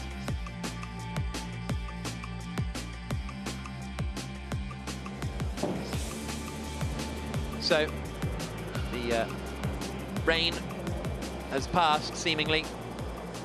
And Nick Cassidy, the New Zealander, who's had a a tough season, Nick Cassidy. France had a good sort of start to the year, and then it all kind of went a bit downhill, Berlin onwards. Cassidy also had a pretty up and down start to the year. 7th in Diriyah, 9th in the first race in Rome, retired in the second race, 7th in Monaco. It was sort of okay. He wasn't quite matching France's level. And then for Envision, it all just sort of dropped away in the last few races. He hasn't scored in 4 races, Nick Cassidy, but this is a real chance to get some points. Yeah, he's got 16 points on the board. And I rate this guy. He has won in everything he's done. But it just, yeah, it hasn't come together. So this is a big chance for him to get it started again. And pole position, you talked about the 3 points, Jack, but also the clean side of the circuit to start this race, I think, is going to be worth a massive amount today. Third on the grid will be Pascal Wehrlein. Pascal Wehrlein, another race, another Jules. You seem to love this format. Yeah, it was a good qualifying, I would say. Quite difficult because conditions were changing so much. In the end, it was tight. I just missed the final by a tenth or 1.5 tenths, what my engineer told me. So it's a bit of a shame, but nevertheless, I'm happy to start from second row, and I think focus now on the race, and hopefully we can achieve a good result. And specifically P3, which is really interesting because you're in that group of 5th to 10th place in the standings so far, who are kind of almost got nothing to lose, and there's not that much between you. Well, you know, I'm not looking at the championship right now. I think we left too many points, or didn't score enough points in the last couple of races. But yeah, I just look at it. For this race, I want to maximize the result there in the race, and I will try everything I can to achieve at least a podium. We'd love to see it. Good luck. Thank you. Pascal Wehrlein after a podium.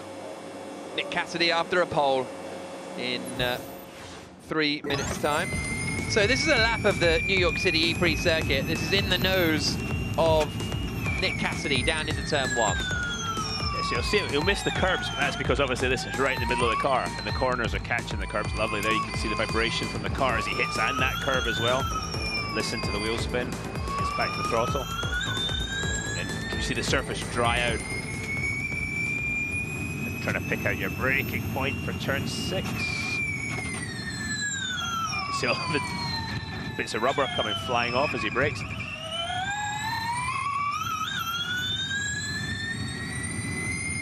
Moving out to the left, straight line the braking for 9. On board with Nick Cassidy coming down into the Manhattan hairpin. This is a replay of his lap that put him in the final. But look how dry the surface is right now. This is coming up to turn 11. Watch what happens when he goes through 12 and 13, how the surface changes. Just starts to, you see the damp patches. It really is dry. You hear them hitting the wall just a little bit, just rubbing the wall. You see that on the outside of this track, a little bit damp, but the track really is almost dry. Yeah, well, they're doing mid 1 minute 10s, and the quickest lap times we saw earlier on, I think, were low 1 minute 108 9s. Yeah, did we get a 108? Did we? So yeah, not that far off the pace of that. So that changes the setup back. You've got to put all the dry settings on it on the powertrain, but also in the mechanical side. Here we go then. Van Dorn getting ready to go. Cassidy goes out past him, visor down, and Nick Cassidy lines up at the end of the pit lane, ready to make his way onto the circuit. The battle for pole position for round 11 of the ABB FIA Formula E World Championship. And it is Nick Cassidy for Envision up against Stoffel Van Dorn for Mercedes EQ. They have been head-to-head before. Van Dorn won that particular duel. Qualifying. It's all about that one lap. The pressure's on. I've had a couple of poles. I'm fast because I'm in the zone, I'm focused, and I'm talented.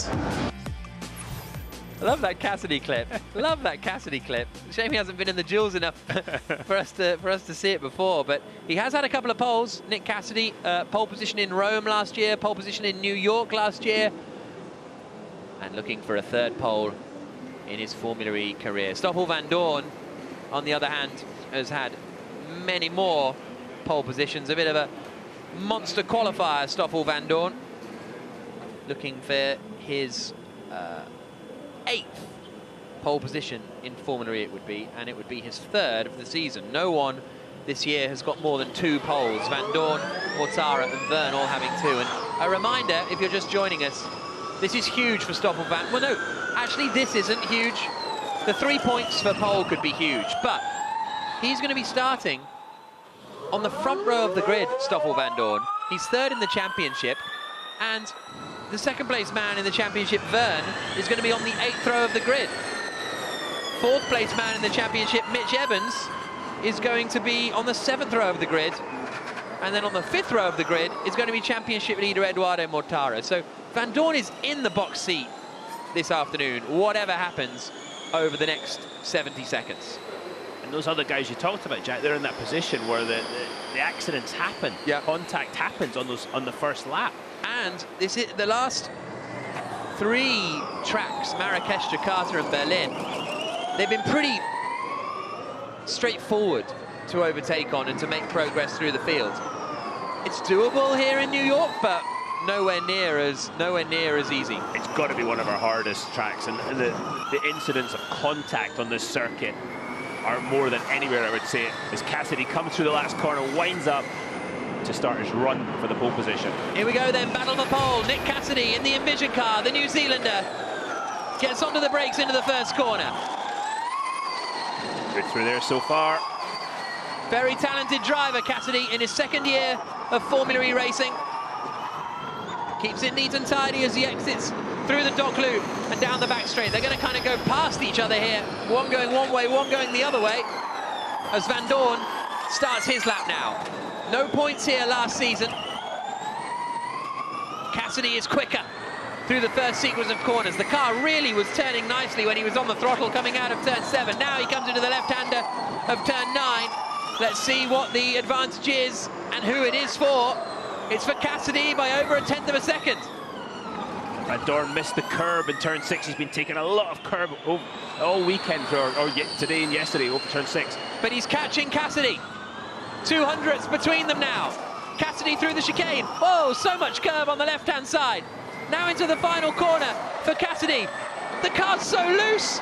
It's so sideways, right up to the wall. Cassidy's benchmark time is a 1:08.980, but Vandoorne's ahead by 400ths of a second. Here comes the Mercedes EQ driver. What a fight this is for pole position. Approaching the final corner. Who's in the box seat? It's Vandoorne, but only by 300ths of a second. Here comes the Mercedes man. He doesn't do it. Cassidy gets him by 8,000ths of a second. Pole position for Envision. A 1:08.980. Their first pole of the year. Cassidy's 3rd career pole. And 8,000ths of a second besides pole position in New York. I was sure Cassidy had blown it there through the last corner because he was out on the wet part of the track, but he obviously just carried that much more momentum. What a job. What a fight between these two. What a qualifying session in Formula E. Marvellous. Marvellous, marvellous stuff. Nick Cassidy takes pole position for the 3rd time in his Formula E career, and for the 2nd time here in New York City. And we see him pumping his fists all the way around. This is kind of a redemption vibe. Not too dissatisfied, Edoardo Mortara, with that. Vandoorne not getting pole, not getting those 3 points. Okay, he's in a really good position to win the E-Prix later. Mortara's got his work cut out. He is the championship leader. But it could have been worse. Could have been worse.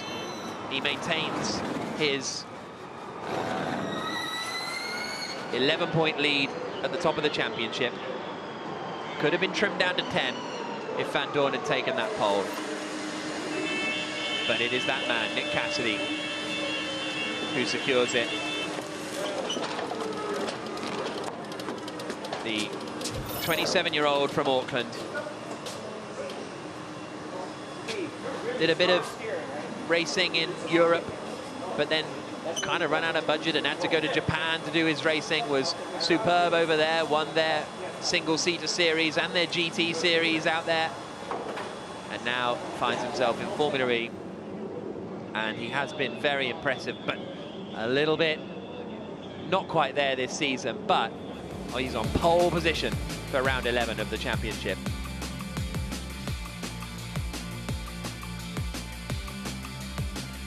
So, Cassidy on pole, Van Dorn second, 8 thousandths between them in the end, and it ebbed and flowed so dramatically. Van Dorn was 2/10 quicker than Cassidy in the middle sector of the lap, but Cassidy had a 10th in sector 1 and a 10th in sector 3. I honestly thought he'd blown it, Nick Cassidy, on the exit. Stoffel Van Dorn was so clean coming off at turn 14, but you got to say Nick Cassidy just kept his foot down. He was carrying that little bit more momentum. And that man, Sylvain Philippe, that's the first time I've seen him smile in a while when his driver got pole position. There's Nick de Vries on the left and Albert Lau on the right, his race engineer, as they are getting stuck into the debrief. And there's Stoffel Van Dorn, second on the grid. Still an absolutely good day for Van Dorn. Well, a good morning for Van Dorn. He's put his sort of qualifying troubles to rest. He's going to be second on the grid, but he's not going to be quite as happy as the man who's with Nicky now. Sylvain Philippe, team principal here at Envision Racing. What a moment, what a relief, and a phenomenal lap there from Nick Cassidy. Yeah, there wasn't much in it. It was a pretty incredible session throughout. Dry, wet, and then Nick was just, the setup of the car was so dialed in. Tire pressures, everything really, it was perfect. And then he had the confidence. He has the confidence around this track. He said it before coming here. He felt really good about the sim preparation and so on. So yeah, he executed perfectly. I mean, 4 thousandths, right? But still, amazing. I think it was 8 thousandths, but we'll check.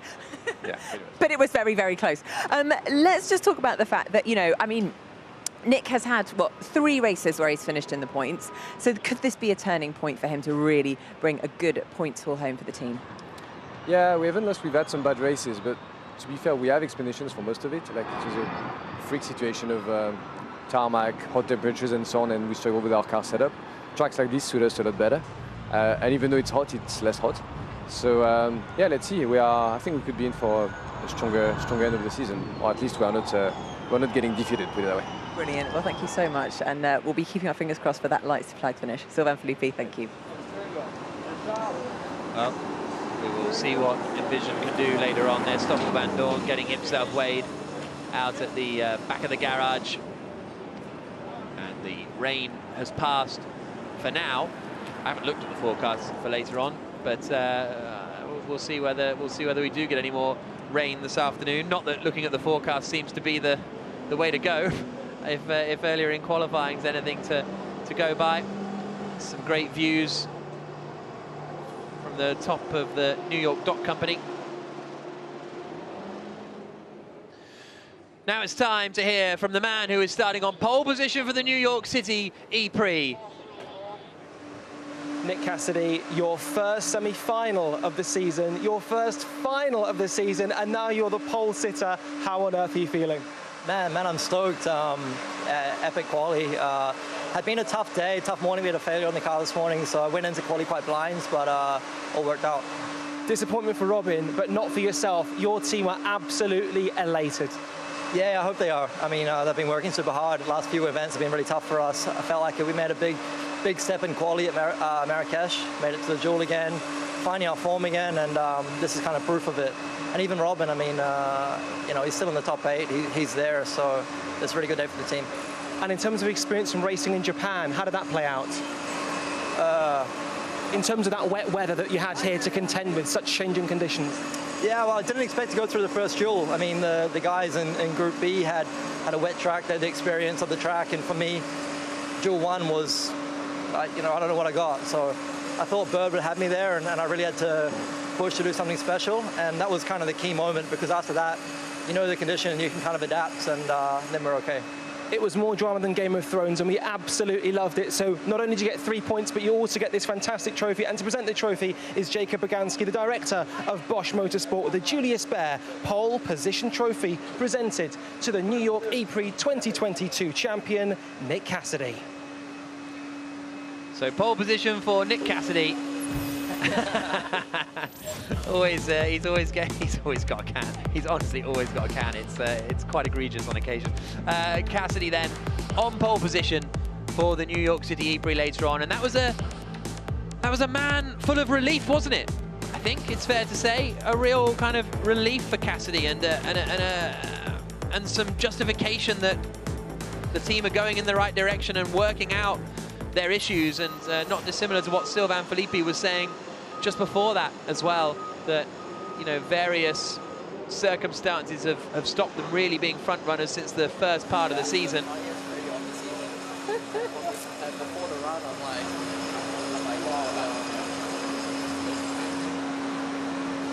I think, yeah, I'm going to talk over this because...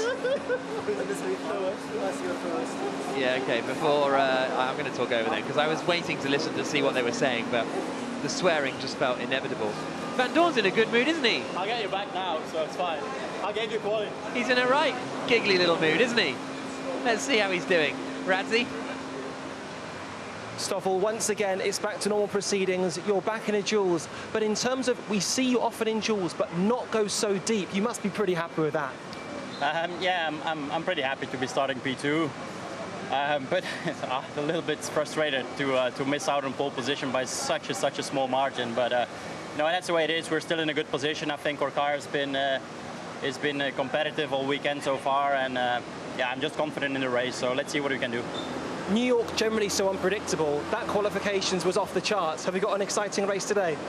I think so. I mean, a few people are out of position as well. So let's see what we got. We're in a good position. I think we'll be strong. It'll be a good fight at the front. It's a little bit of a difficult track to overtake around here, but yeah, let's see what we can do. We just got to nail the car setup, and then we should be good.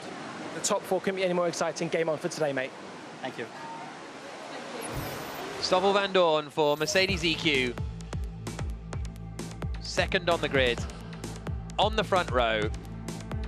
Big opportunity for his championship this afternoon.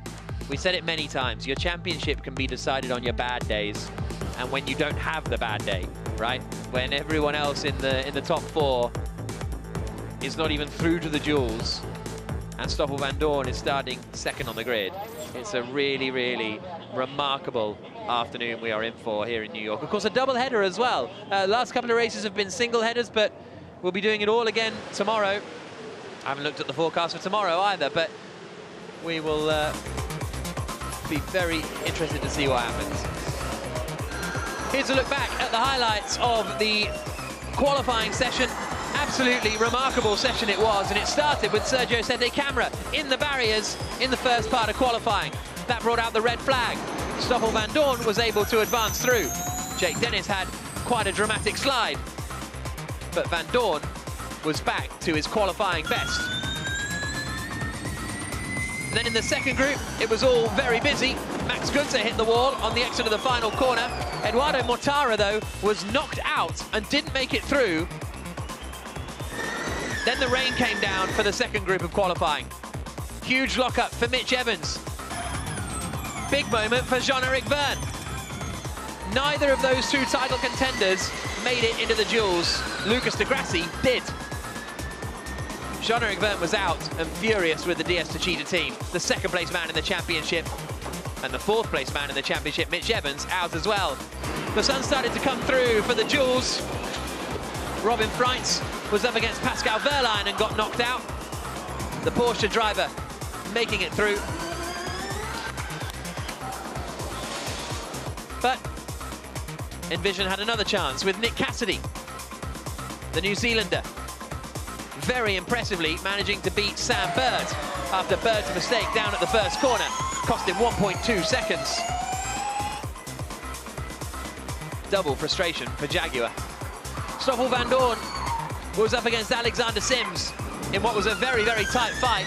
Sims making it through to the qualifying duels for only the second time this season, but he was knocked out by Vandoorne.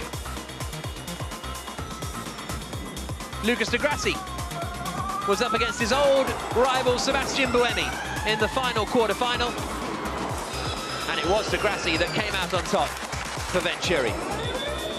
In the semi-finals, Nick Cassidy was up against Pascal Wehrlein. The Porsche driver eliminated in the end, and he will start third on the grid. Cassidy went through, booked himself a place on the front row. Would it be against Van Doorn or de Grassi in the final? That was the question.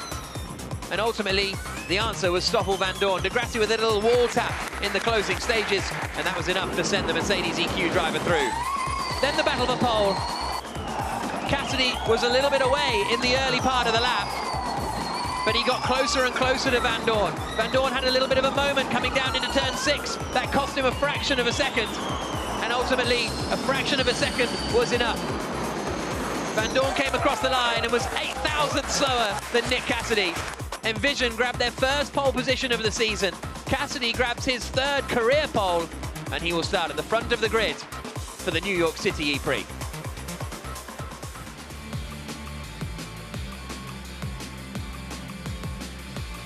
So, this is how the grid will line up. Oliver Turvey at the back. Sergio Senecamera crashed. Antonio Giovinazzi has a penalty. Oliver Askew will be 19th on the grid for the Avalanche Andretti team. Andre Lotterer only 17th after he failed to get a lap in. Jean-Eric Verne will be 16th on the grid for DS Techeetah, the 2nd place man in the championship.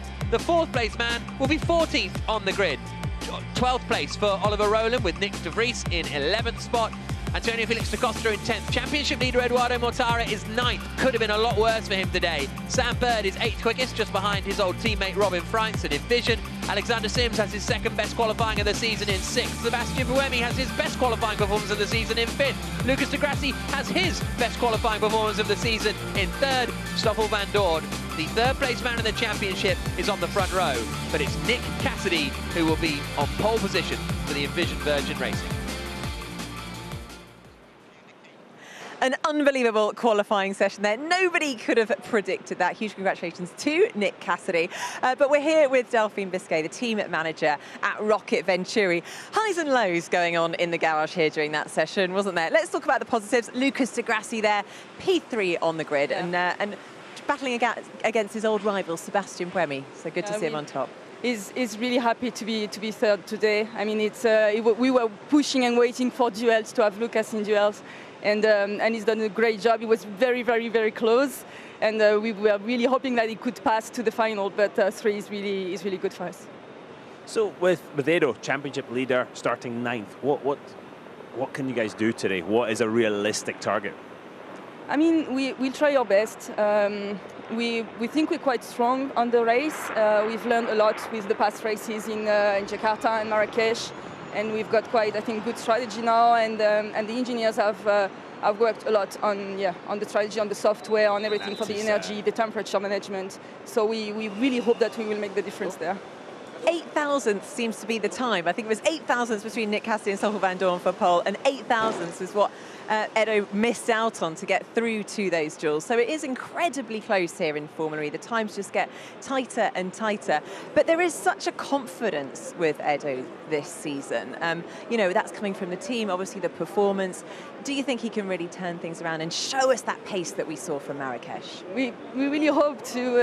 I mean, as you said, he's really confident right now. He was feeling really well today, and it was like really close not to go into duels. I'm sure if he would have passed through the duels, he would have been also very well placed on the grid.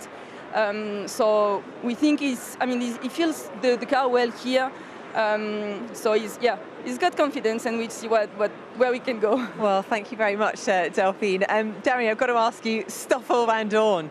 He was the only one of the 4 championship contenders to get through to the duels. He's starting on the front row of the grid. Is this his moment? Well, it absolutely could be, but you know, we've got 6 races left, so there's going to be a few ebbs and flows before now. But he did the job this morning in qualifying. Him and his team got it right, and so that's all you can do. And then this afternoon, he's got to just maximise what he can get, and he can't do anything about what these guys are going to do. Yeah, well, I keep refreshing my weather app, and I believe we're going to have a dry race. But the only way we can find out is if you do join us. Racing will be getting underway here in the Big Apple at 12:30 local time. We cannot wait. See you then. Formula E is back in Brooklyn. We get racing underway on the streets of Brooklyn, New York City. The championship leader is in the wall to the outside, and he sweeps through. Max Günther hits the front in New York City. Yes, guys! Oh! That's how quickly it can all change in the ABB Formula E World Championship.